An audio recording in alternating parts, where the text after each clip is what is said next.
pode esquecer de avaliar as comorbidades dos pacientes, porque às vezes a depressão também pode ser um sinal de outras comorbidades, como pressão alta, né, diabetes também. Na verdade, essas duas doenças é uma via de mão dupla, né? Então a gente tem que sempre avaliar isso, fora um paciente com AVC, doença renal crônica também. E não só isso, mas também avaliar a funcionalidade do paciente, né? E ver se o paciente é um paciente, um idoso frágil, porque a fragilidade, a perda de funcionalidade também vai levar o paciente a uma depressão, né? Então, a gente saber por que o paciente está deprimido também, isso é importante. Ou o paciente tem uma incontinência urinária, por exemplo, que ele não gosta mais de sair de casa porque vai perder xixi, não consegue segurar de urinar até chegar no banheiro.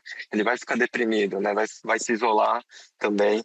Então, é sempre buscar a causa que levou esse paciente a desenvolver a depressão. Fora isso, é sempre nos exames laboratoriais, né, de exame complementar, no exame laboratorial a gente vê a função tiroidiana também, porque o hipotiroidismo pode causar sintomas parecidos com a depressão, né, com apatia, pode causar confusão, lentificação motora também, então é importante dosar a função tiroidiana, vitamina B12 também é importante, ácido fólico, tudo isso é importante. Fora sorologias para HIV, sífilis também, né? Tá relacionado com o quadro depressivo. E ver também a condição social, o meio onde ele está vivendo. Muitos idosos, pela perda de funcionalidade, acaba que a família não querendo assumir o papel de cuidador. E por isso eles acabam que a saída é institucionalizar esse idoso. Então, o fato de ele sair do ambiente familiar dele, estar num local onde tem regras, né, onde não é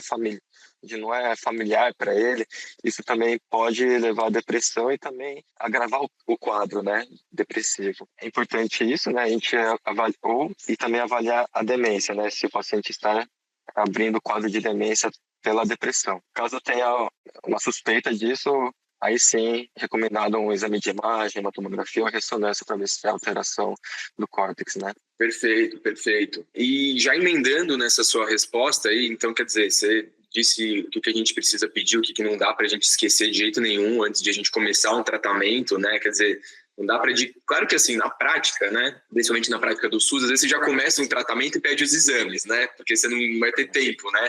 Ah, vai voltar daqui um mês, você já perde tempo, né? Então você supõe que seja uma depressão sem uma origem orgânica, mas é sempre importante fazer essa investigação, né? Porque é comum, né? Às vezes eu já peguei, por exemplo, paciente idosa, não era depressão, era ansiedade, né? Ansiedade, aí dava antidepressivo, mas que ansiedade que é essa que não melhora, né? Geralmente a ansiedade tem um prognóstico positivo, né? Aí você faz um exame hipertiroidismo, quer dizer, é importante a gente poder sempre lembrar de fazer exames laboratoriais, né? Então, aí tirou antidepressivo, manda para o clínico conduzir, não é isso, Elias?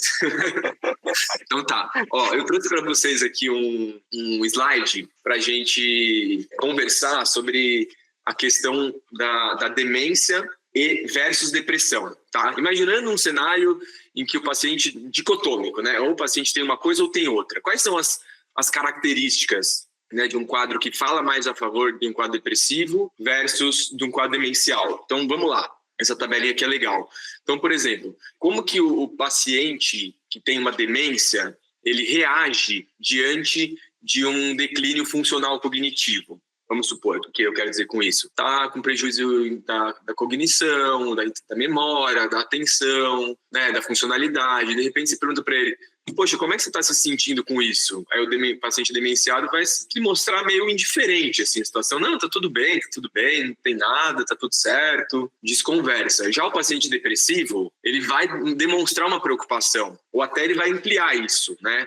Então, quer dizer, ele tem um pouco mais de crítica da questão do prejuízo cognitivo do que o paciente demenciado. Isso é uma diferença importante. 2, humor. Muitas vezes, no quadro de demência, né, assim, de uma forma geral, tá, gente? Não é regra isso. O paciente pode não ter alteração do humor, ou ele pode ter um humor um pouco mais lábil. O que é isso? Ele fica um pouco mais reativo, ele fica um pouco mais irritado aqui, fica um pouco mais triste ali, de uma forma mais reativa ao ambiente. E que geralmente melhora com a estimulação e suporte. Então, tem um cuidador, tem um familiar ali, né, leva para fazer uma atividade, a pessoa vai lá e conversa, ela tem uma melhora ali do humor. Já no quadro depressivo, a característica, né, do idoso com depressão, o humor vai ser um humor predominantemente triste, com uma instalação, você vai percebendo que ele vai piorando com o tempo, né? Então, uma evolução. Aliás, essa característica de um início insidioso que piora em poucas semanas é a marca da depressão, né? Não é...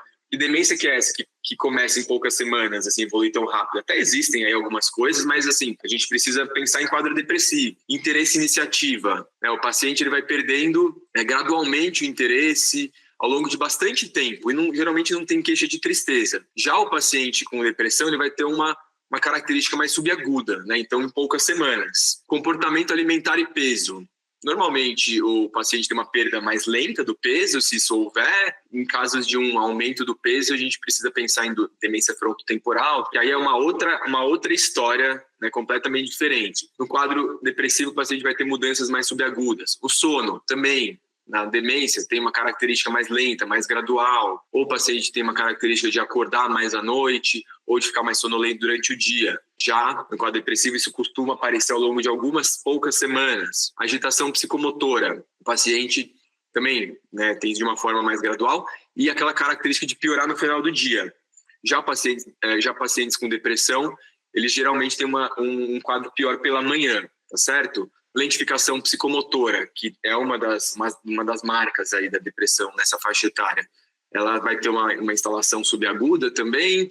Sensação de culpa, inutilidade. Pode ocorrer em pacientes demenciados, até por isso muitas vezes eles deprimem, né? Eu diria que é secundário, mas não é tão comum assim. Já em idosos com depressão, isso é uma marca, é muito mais comum. Concentração e raciocínio vai declinando aos poucos e vai evoluindo aos poucos. Já no quadro depressivo também tem uma instalação mais subaguda. Ideação suicida em demência é menos comum do que em quadros depressivos. Então, assim, não que a gente deva olhar para essa tabela como um norte, mas acho que ela ajuda a gente a diferenciar um pouco essas características. Eu acho que fala muito mais sobre a instalação, sobre o curso, sobre o prognóstico dessas condições, né?